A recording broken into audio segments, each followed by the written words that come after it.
Oke, welcome back to my channel. Hari ini di Ruang Mimpi. Hari ini kita kedatangan tamu dari program studi Teknik Pertambangan. Iya. Ya Bang ya. Dengan siapa Bang nama Bang? Maulana. Dengan Bang Maulana.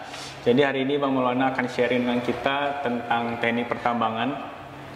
Jadi Bang, kita ada terdiri dari beberapa pertanyaan ini. Nanti dengan harapan adik-adik SMA nanti yang mau masuk ke perguruan tinggi bisa nonton channel ini dulu, jadi supaya dia nanti pas masuk enggak akhirnya semester 3 ada keluar Enggak ragu-ragu lah ya. Nah, ragu-ragu nggak sanggup di akhirnya kan. Iya benar. Jadi Bang, udah siap nih untuk pertanyaan pertama kita. Jadi karena ini channelnya Ruang Mimpi, yang pertama pernah nggak Abang bermimpi untuk masuk ke program studi ini?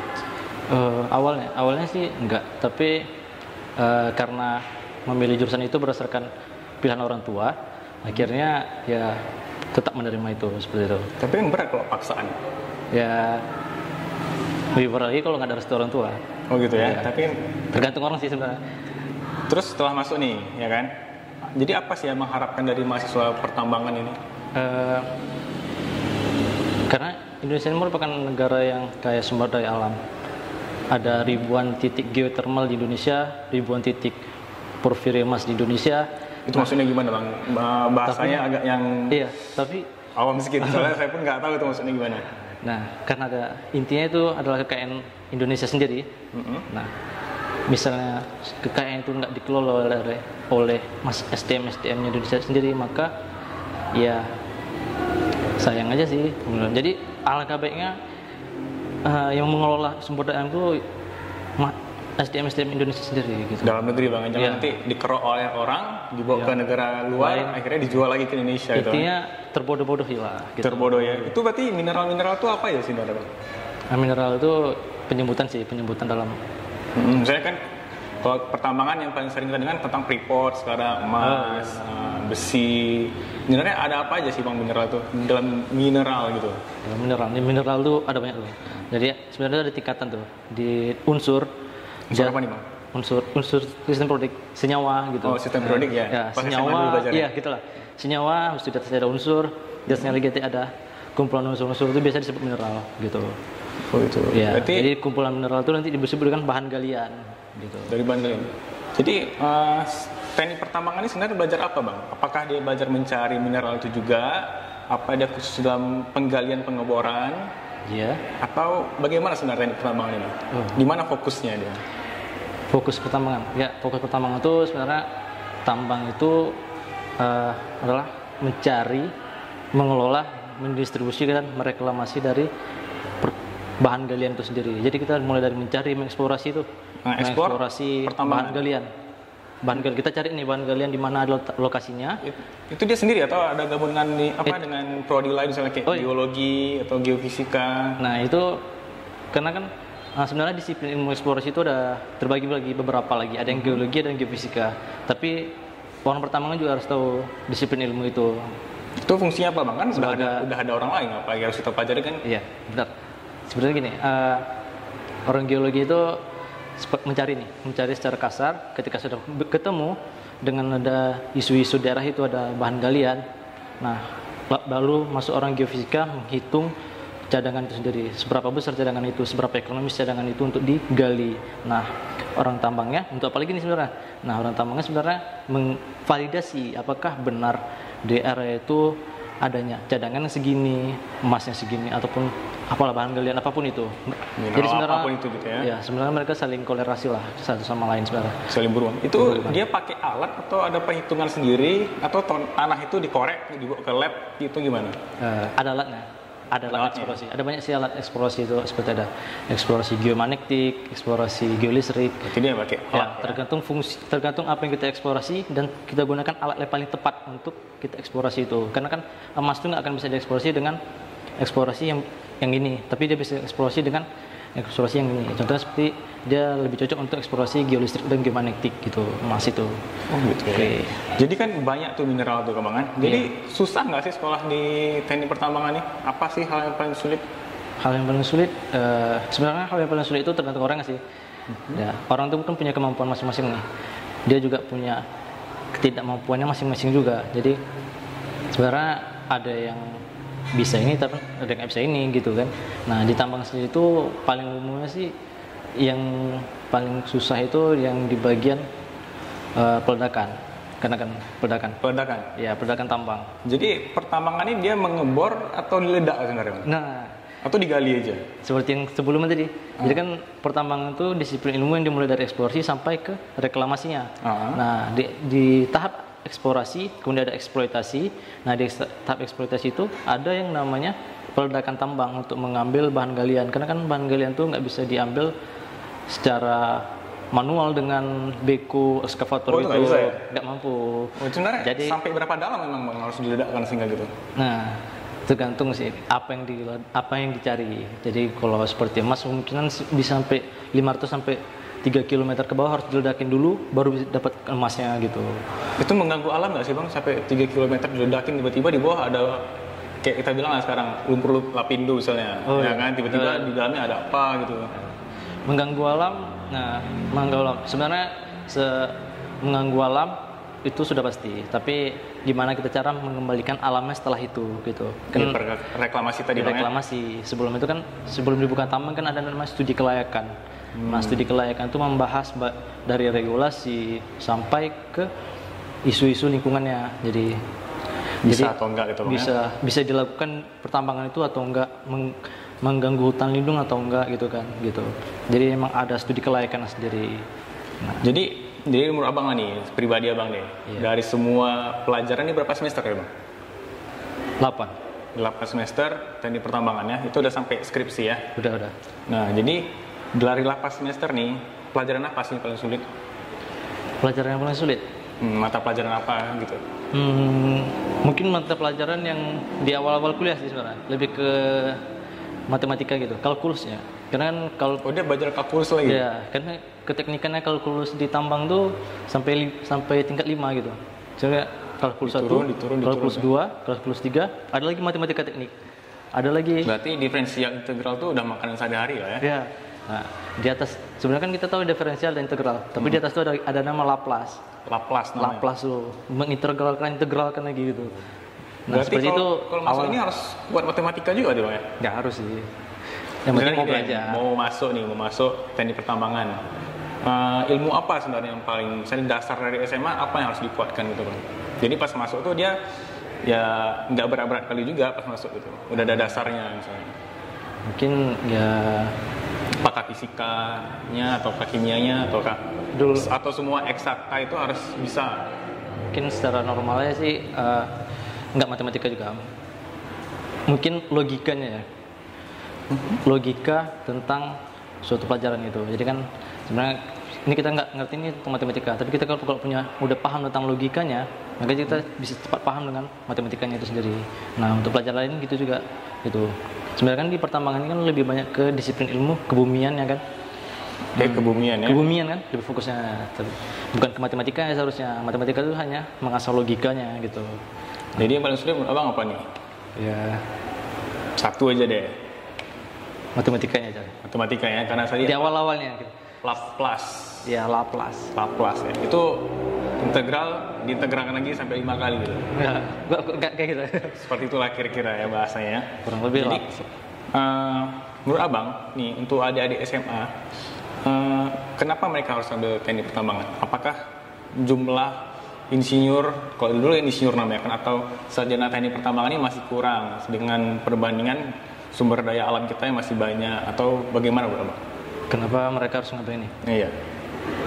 Ya balik ke awal tadi, yang mengelola itu harus kita sendiri gitu.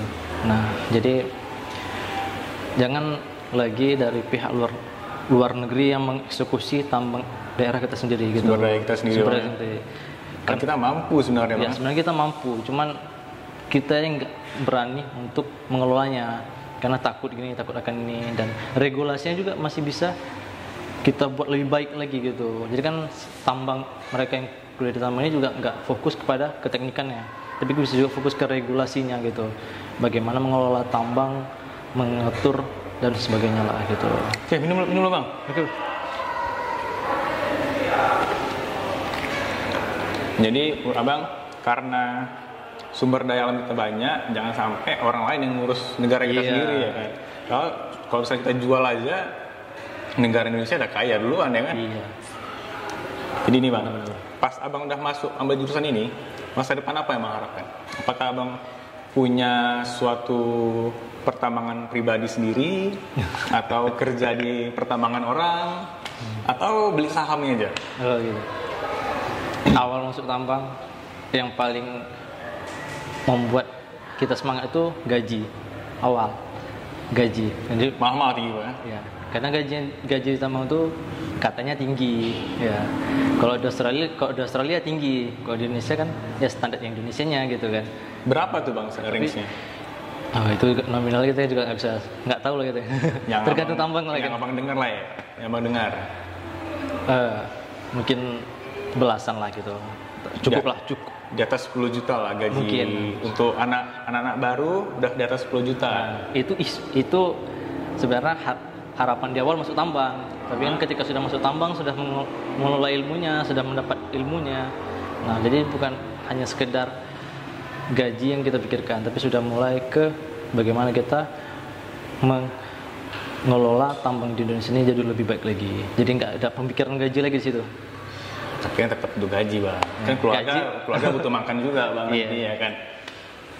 Jadi bang, abang berharapnya abang nanti bisa kerja di pertambangan nih, ya kan? Dengan iming-iming gaji pertambangan tuh banyak ya kan. Sebenarnya tuh relevan ya, kita udah belajar capek ya kan, dengan resiko yang tinggi.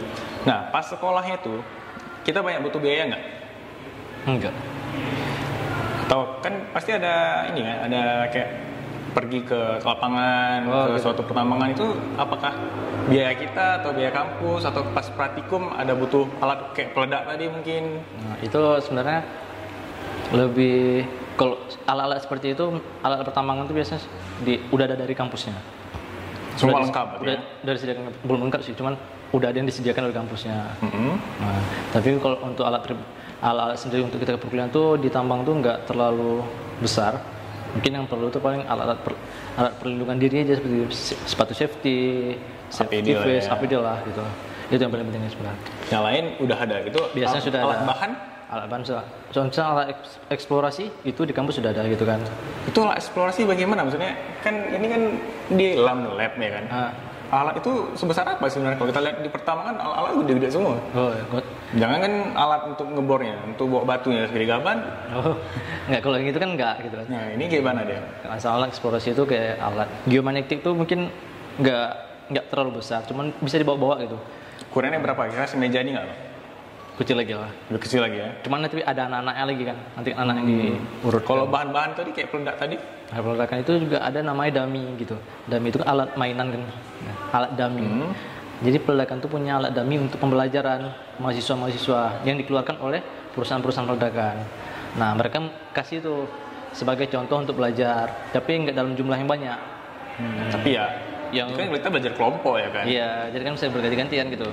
Nah, jadi kan udah tadi, berarti tetap ada yang kita beli kan? Ya, tapi. Nah, terus disambung lagi nih. Jadi untuk anak-anak yang kurang mampu, kira-kira masih bisa nggak sekolah di sini? Bisa kali. Bisa. Tapi kan butuh biaya tadi. Biayanya nggak terlalu tinggi. Range deh. Kita langsung main di angka, jadi orang pas masuk tuh nggak terkejut-kejut juga kan? Range.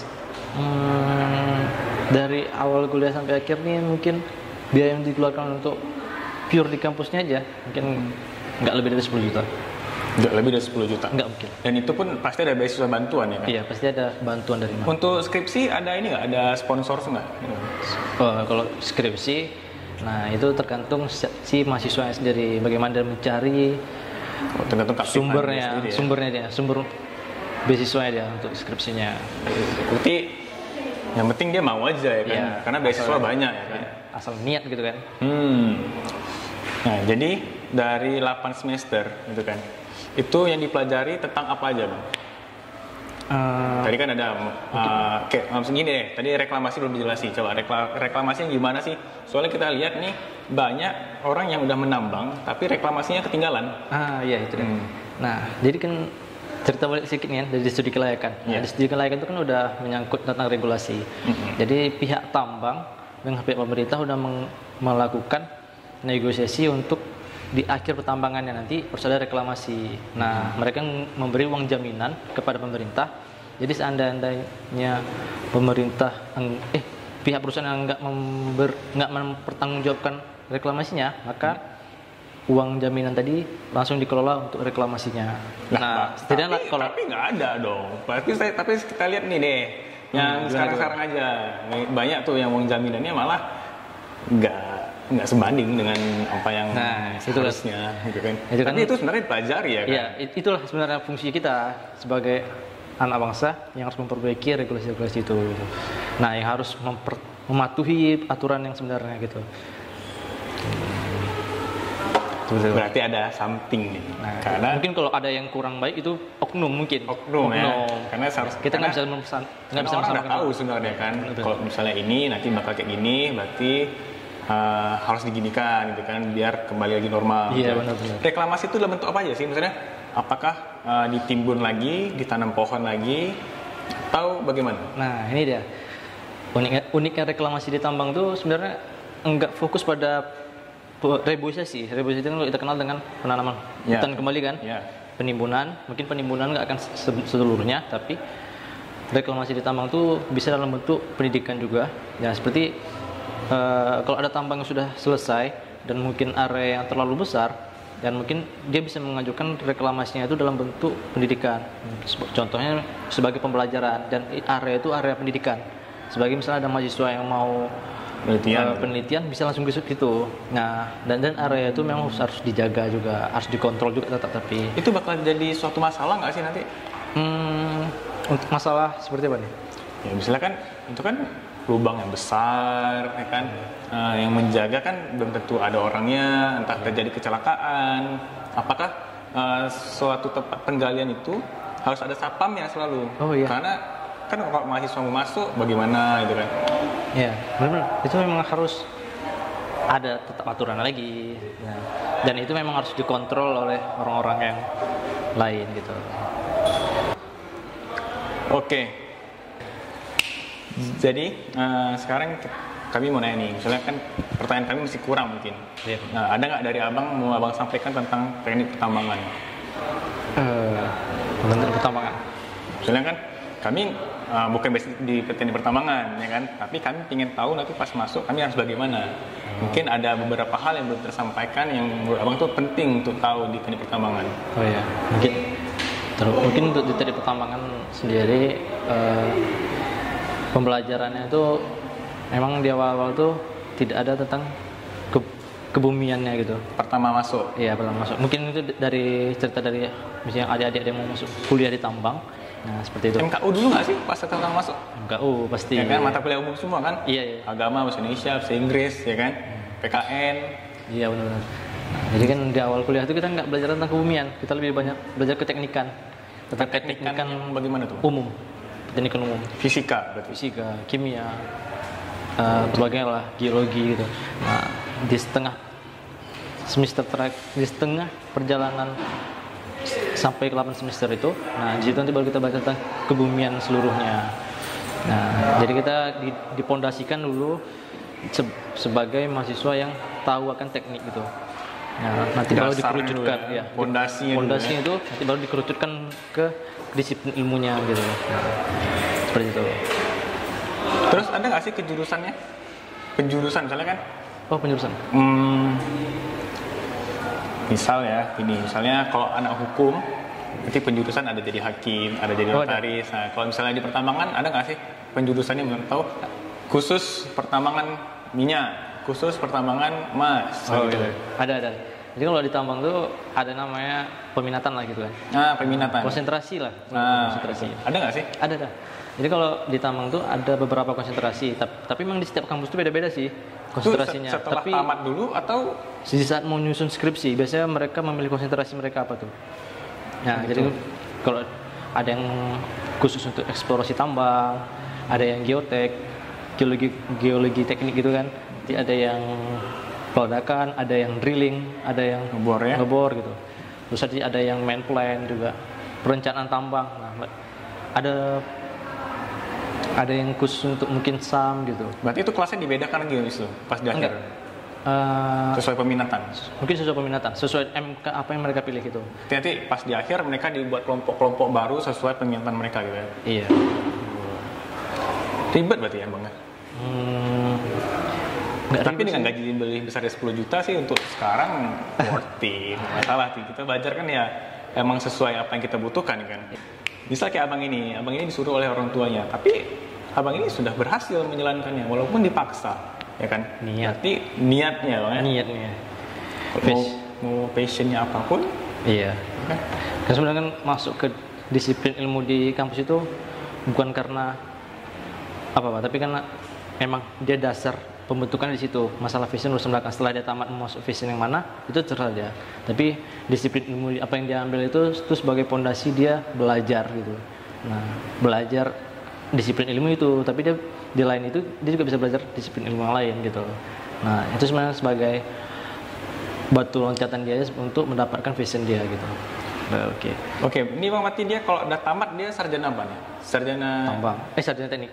Sarjana teknik aja. Tambangnya nggak ada bilang ya. Enggak ada. Sarjana teknik, pertambangan kuliah 8 semester. Oke ya, harus kuat matematika, fisika, kimia. Enggak harus juga sih. Karena kan kita kan dasarnya tadi kan. Dasarnya Nah, ya kan? harus paham gitu. Paham dia kan. Mungkin Nah, ini harus buat kita sampai di sesi terakhir nih, ya kan. Jadi kita meminta untuk abang menyampaikan suatu petuah ya untuk adik-adik ini. Jadi pas masuk tuh tetap semangat walaupun nanti pas di semester berapa udah mulai bosan, mereka ingat kata-kata abang ini jadi semangat lagi gitu Bang. Ada nggak? oh ya, mungkin untuk adik-adik yang baru mau masuk kuliah. Nah, jadi sebenarnya untuk masuk tambang itu yang dipikirkan itu kalau orang-orang bilang gaji. Ya. Nah, kalau sebenarnya jangan itu yang dipikirkan karena sebenarnya gaji itu privasi orang masing-masing, dia kerjanya di mana, gajinya berapa itu juga kita nggak tahu kan. Nah, mungkin di tambang-tambang lain mungkin gajinya nggak sebesar itu gitu. Nah, seperti itu. Tapi yang paling penting itu bagaimana adik-adik ini belajar giat di kampus, membanggakan orang tua gitu. Nah, karena kan sumber dana utama orang tua, tapi kalau memang sumber dana dari diri sendiri, tapi ya sumber sebelum-sebelumnya juga dari orang tua gitu. Nah, yang penting tetap semangatnya kalau masuk kuliah itu dan jangan pernah down. Tetap jaga semangat Bang. Semangat. Ada satu lagi Bang. Sebenarnya ini kayak khas ya. Anak teknik tuh rambutnya selalu panjang dan gondrong. Bener nggak? Abang tapi enggak nih ya. Kenapa gitu Bang? Bener nggak sih? Tapi itu ternyata di mana kampus pun kalau udah teknik pasti rambutnya bisa dikibas gini. Nggak harus sih. Nggak harus itu. Mungkin Tapi teman-teman Bang pasti banyak yang gitu. ada juga, ada, tapi nggak semua. Apakah sebenarnya itu suatu ikonik ya dari anak teknik? Ikonik mungkin ya, karena kan para engineer di tahun-tahun yang udah lama gitu kan biasanya kan kebanyakan rambutnya panjang, mungkin karena memang dulu itu tukang pangkas mungkin kurang gitu kan. Nah, jadi kan itu. Atau karena gini, misalnya nanti di pertambangan, jadi kan harus bertahan 3 bulan di tambang itu dalam saat eksploitasi, ya kan? Jadi kan iya. sehingga rambut itu nggak sanggup dipotong lagi, ya kan? Nggak tahu kalau di tengah hutan kayak mana mau potong rambut. Nah, biasa gitu.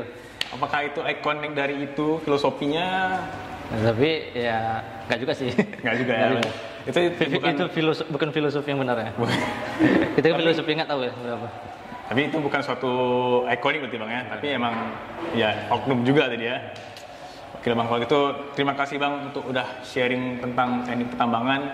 Mudah-mudahan yang kita sampaikan ini ya bermanfaat untuk adik-adik ini. Jadi pas masuk mereka tahu kalau masuk teknik pertambangan yang dipelajari itu tentang tekniknya, tentang kimianya, ya kan, tentang di dalamnya juga dipelajari tentang eksploitasi, ya kan tadi kan, dan diakhiri dengan reklamasi. Jangan ambil aja dirusak tapi nggak ada feedback untuk masyarakatnya Bang ya, minimal gitu kan. Ya, nah itu yang disebut dengan nama good mining practice.